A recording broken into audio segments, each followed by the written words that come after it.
Is my 5% retirement withdrawal rate dangerous? Ooh, dangerous, I tell you. What do you think, Pablo? What do you think? Hey! At least he's not Stone Pablo.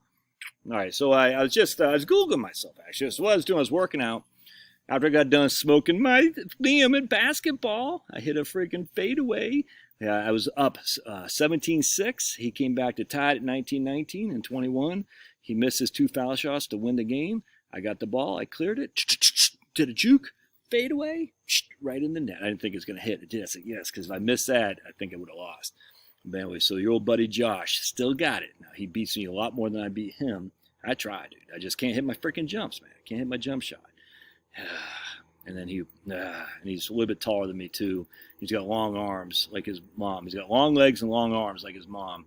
So I got to do some moves to get an open shot. And if I don't hit him, I don't win. And sometimes I hit him and I win. More often I don't hit him and I lose. We have something called Backyard Basketball League. So we keep, we have this a league, and right now it's the semifinals. In the Eastern Conference is Boston and Philly. He's Boston, I'm Philly. In the West Conference is San Antonio, Sacramento. I'm San Antonio, he's Sacramento. And both series are tied 1-1. Ooh. So anyway, it's fun. And then after that, I hit the gym, did some pull-ups, did some sit-ups, and I did some just shrugs. And as I was doing that, I said, just Googling some friends of mine from high school. I said, I every now and again I like to try to find people that I used to know, from the Army, from high school and stuff. And I'm not on Facebook. I probably should just look at Facebook, to be honest with you. I don't ever go to Facebook. But anyway, I couldn't find them. And I was like, I wonder why, I wonder why. Anyway, so I looked up me. I said, I wonder how I come up. And then I looked myself up. I said, I'm all over the place. Well, because I'm a public figure. I'm in the public eye. And then I came across this website called, which on the second page of the Google search engine, it was called SERP, the search engine result page. And most people don't go beyond the first 5 hits. They don't certainly go on the second page of the search engine results page. It's called SERP. And I came across this website called Route to Retire. Route to Retire, however you say it. We say route in the north, I think, or do we say route in the north? I think we say route in the south, route in either. So route to retire, whatever. I guess some guy named Jim on here. And I don't know anything about the website, but I just came across this. I Googled myself, and this website's had my name on this. Interesting. So I looked it up, and here's a guy named Bruce, and I'm not sure if this is the same Bruce I think it is, and if it is, I kind of think it might be the same Bruce who's been on this for a long, long time, actually.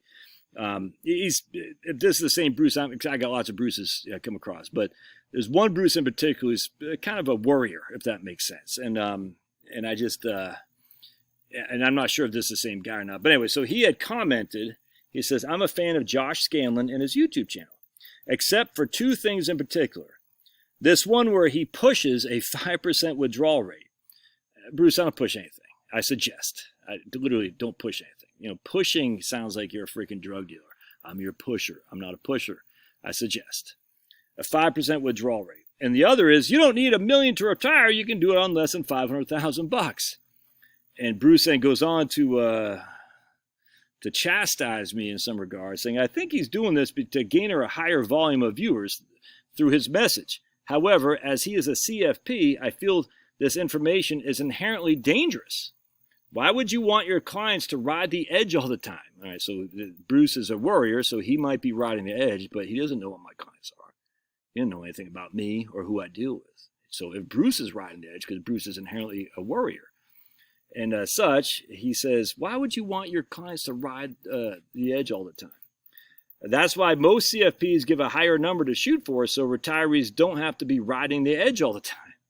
Really? You've interviewed most CFPs, and they've asked them why they give a higher number, and because I would argue differently, especially if you're getting paid for assets under management. The CFPs do that. It's not because they're being mean and want you to suffer through more years of work. Okay. Anyway, he did, however, make me come. I don't make anyone do anything. I don't push. I don't make. He did make me come around to the 2-bucket retirement over doing straight yearly 72T withdrawals. Okay. So the question, then the guy answered, I hear you. I believe there's got to be a balance. Make the withdrawal rate too high and you might run out of money. Make it too low and you could be working forever. Sounds like you're in a good position, best of you. All right, so remember, so Bruce is obviously doing this. Oh, by the way, look at that cut, dude. My wife, she cuts it good. She knows how to make me look handsome for my audience. You know, you guys don't want a hippie. You want a friggin' tight cut, looking good, eyebrows cut. Got to trim my nose hairs, right? And a cute dog. Hey! Oh, yeah. And that's how you get views on this channel. You look good. You show some skin. Look at that. Ooh, skin. You got a cute dog and apps. I tell my AI wife, I say, AI Charlotte, you got to get on here, man. You got to show some skin. And I can put it in the thumbnail. I get tons of views. And AI Charlotte says, I'm only a computer simulation. I can create an image of a lady if you want, but I'm not real. I'm just AI Charlotte. I say, oh, you're right. Create me an AI image of Charlotte I can put to get some freaking on the thumbnail, AI Charlotte, AI wife. I can do that if you want, Mr. Josh. I mean, husband of mine who I love dearly. AI wife, come on. You got to be better than that. Did you ever watch SpongeBob with Plankton's wife? Oh my, SpongeBob is so funny. Plankton's wife, I forgot her name. You know Plankton's wife? Put in the show notes. I forgot what it was. Hold on, I got to text, find out.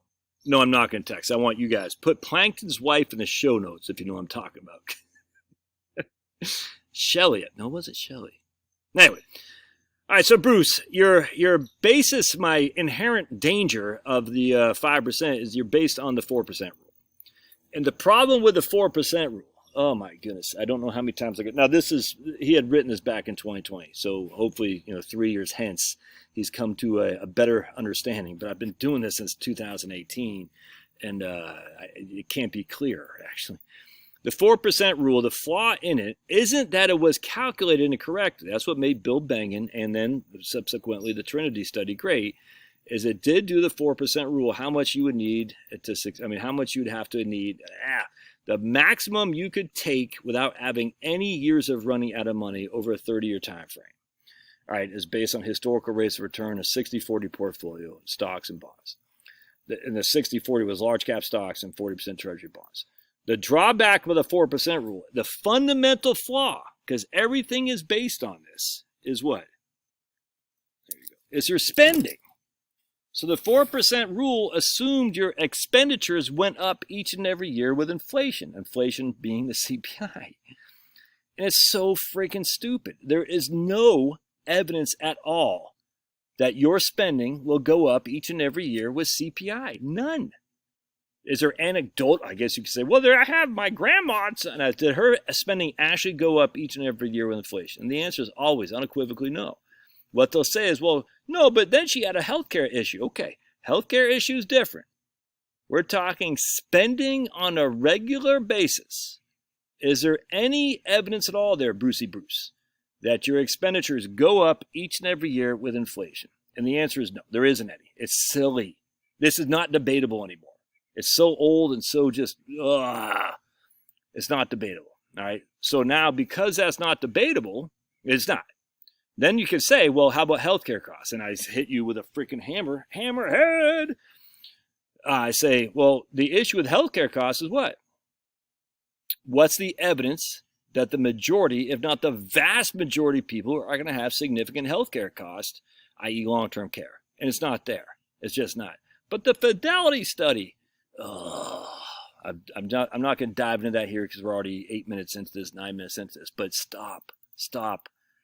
The Fidelity study, they use a net present value of how much money you need today in which to fund your healthcare cost. But they don't do that for housing costs. They don't do that for food. They don't do that for transportation. They don't do that for going to Red Sox games. They don't do it for anything other than healthcare because the number is so immense it scares the crap out of you. It's silly.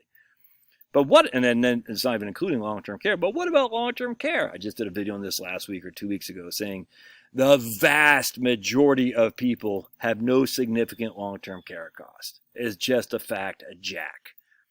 So, could you be that person? Yes. And guess what? That right there, my home, is my long-term care insurance, 100%. Your home will be too. Every single person you talk to, every single person, when they go to a long-term care, assisted living facility, skilled care, anything like that, how do they get there? They sell their home to go in there. That's just a fact. Are there occasions where husband goes to the LTC facility and wife stays back? Yes, that is true. So then they're going to have to self-insure, or if they have insurance.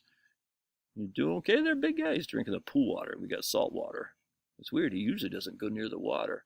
It's kind of interesting. He's drinking the pool water. Pablo usually doesn't. Let's see if I can't show you him drinking the water because he's so cool. He's so cute. Look at that. You okay, baby? Good boy. Well, he usually doesn't go in the water. We had some people over the last 2 weeks ago.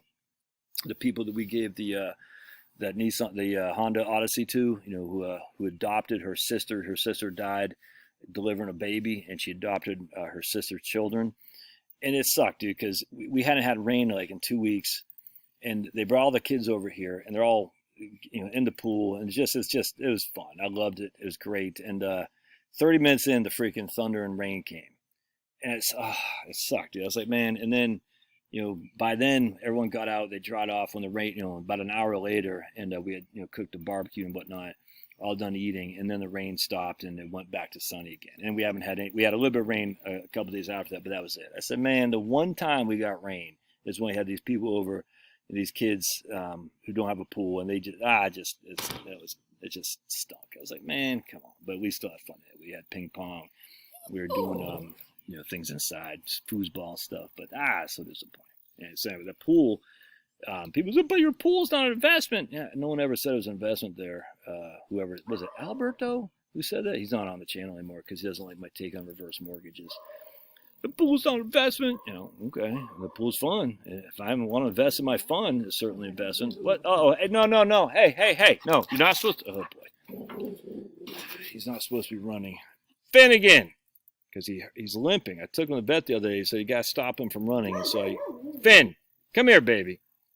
Finnegan. Oh boy, you're not. Oh boy. And I said, well, why does he run when he's got? How come he doesn't limp when he's running? They say because he adrenaline, so he's limping. Knucklehead. Maybe I'll take care of that. But anyway, so let's go back to this. So the evidence is sparse at best, of long-term care costs are going to ruin you. It just isn't there, and there's no evidence at all that your spending goes up each and every year inflation. So my man is basically saying, hey, big man. My man is basically saying 5% rule is inherently dangerous. Yes, if you think that 4% rule, you see him? Finn, look at that tail. Look at piggy tail. If you think the 4% rule is correct, and it's just not, dude. It's just not. So you got to get over that. And then the thing about 500,000 retire. Dude, I'm not going to have $1 million by the time I retire. I'm going to retire just fine. You know why? Because my spending. I'll have no mortgage. Looking downsize the house. I'll have no kids running around, no braces, all that stuff. I don't have any freaking college costs or anything like that. I'll be gone. Will I have some grandkids? Well, I freaking hope so. I hope so. Will I dote on my grandkids? Yeah, absolutely. Not to the extent for braces, for all this other stuff I pay for, feeding my kids. I got 4 kids, 2 teenage boys. It costs me a lot to feed. Homeowners insurance costs will go down. Property tax will go down. No mortgage, no car loans. I mean, it's going to be crazy. So the issue is, how much do we need, Bruce? How much do you need? Do you need $2 million if you're only spending $60,000 a year, of which $40,000 at the minimum comes from Social Security? Come on, Bruce. Pull your head out of your freaking rear and say, you know something? It's not about the assets. It's about the expenditures. Bruce, come on. It's the expenditures. You might need $2 million if you're going to be spending $100,000 a year. Oh, what is that right there? $100,000 a year on $2 million is 5%. Whoa. And if Social Security provides you $50,000, that's only 2.5% distribution rate. Crazy. What if you spend $50,000 a year? Do you need $1 million? No. If you spend $50,000 a year and you don't need $1 million, why? Because $50,000 a year, we'll just say for simplicity, Social Security covers $25,000 of that. So we need $25,000 from our portfolio. How much do we need? $500,000. That's a 5% distribution rate. That's on $50,000 a year, $50,000 a year of spending, and you're only getting $25,000 from Social Security. For me and Charlotte, we're going to get more than $25,000 from Social Security. We'll probably get $50,000 from Social Security. So let's put it this way: if I need $75,000 a year of spending money, and the vast majority is going to be tax-free there, Brucey Bruce, That means $50,000 comes from Social Security, $25,000 comes from my investments. How much money do I need? I need $500,000. 5% on $500,000 is $25,000 a year. Done. It's all tax-free, by the way. All tax-free. It's not rocket science, dude. It's not. And now that we're getting 5% yields, I just freaking put in some money market accounts and just hang tight. Take my freaking 5% right off the portfolio without even touching principal. Let's not make this more difficult than it needs. Now, if you're spending $100,000 and you only got $500,000 and you only get $50,000 from Social Security, you're going to be a world of hurt. It's always about the expenditures, Bruce. Always and everywhere. All right? It's like the Milton Friedman said, inflation is always and everywhere a monetary phenomenon. Well, he's wrong. I'm a reformed Miltonite, Friedmanite. Inflation is always and everywhere an energy phenomenon. But retirement planning is always and everywhere a spending phenomenon. Your expenditures. Don't look at your assets, look at your spending. Ugh, drives me crazy. If there's one thing I would like to teach people on this channel, don't focus on your assets, focus on your consumption. That's what drives retirement. All right. Love your thoughts. We'll see. If you like what we do here, you want to buy me a cup of coffee, put it in the doobie-dook. If I can remember to put that link on that guy's website, I will, because I haven't read the website, but, I got my name on there. I said, okay. And I'm not bashing Bruce. I'm saying get out of the fear, man. The fear. Oh, it's too much. You've been trained too much by the bad people out there who want you scared. Stop being scared of your own shadow. Go out there and freaking party. And of course, Bruce is probably fine. Oh, my wife's calling. Hold on a second. You want to buy me a cup of coffee and doobie-dook? I just got told by my wife to go wash the dishes, so I am out of here. God bless.